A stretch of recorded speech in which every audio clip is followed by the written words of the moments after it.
everyone, it's Lene Jimenez from Simplify and Prosper, a new channel for ChicaCircle.com. We are getting organized this year, and what we're doing is we're doing a few simple steps, tackling a few certain areas of the house to make you feel organized and give you that momentum. So one area we're going to tackle is your spice drawer. You might have a spice drawer, you might have a spice shelf, such as, if we take a look at the spice shelf.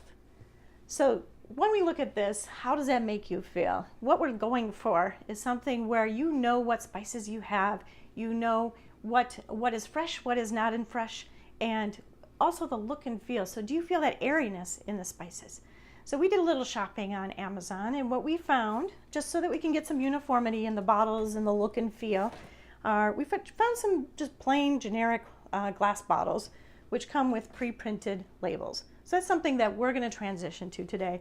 You don't have to go shopping at all. You could work with your certain spices, and we'll go through that as well. Another option is if you happen to buy spices in all the same brand, you might get some uniformity there. But it's not all about the uniformity. Let's figure out what spices you really use. So the way we're going to tackle this, we're going to bring all the spices down. We're going to take a look. We're going to throw away anything that's expired. And how do you know what's expired? You may not have the date. So if you think about it, a lot of these ground spices, here we have some ground organic cinnamon with nutmeg and chia. If there's not a date on here, you can figure that this will last 1 to 2 years for freshness.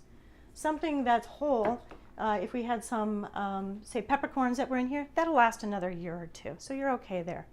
But how do you really know? Say you don't know the date, you don't see the date. What you can do is you can take something, you can take some thyme, for example. You take a little pinch. You can grind it between your fingers and smell it for the freshness. And think of this is the freshness you're going for in your cooking. If you can smell the freshness when you're rubbing it between your fingers, it's probably a good spice to keep. So this is really fresh. We're going to keep this, we're going to transition that to one of our new jars.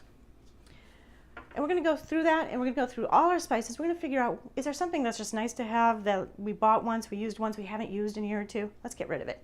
Get rid of it because we're probably not going to use it. If we can settle on the few key spices that we're going to use for our cooking, you'll probably use more of the spices. You'll get more flavor out of your cooking, and you'll feel good about opening up this cabinet door and feeling good when you look at your spices. So take a break with us while we go through all our spices. We're going to test our freshness. We're going to funnel it into new jars and come back and see what we do with our results.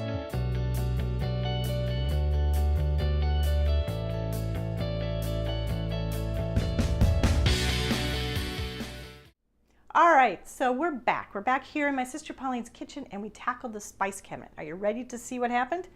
Dun, da, da, da.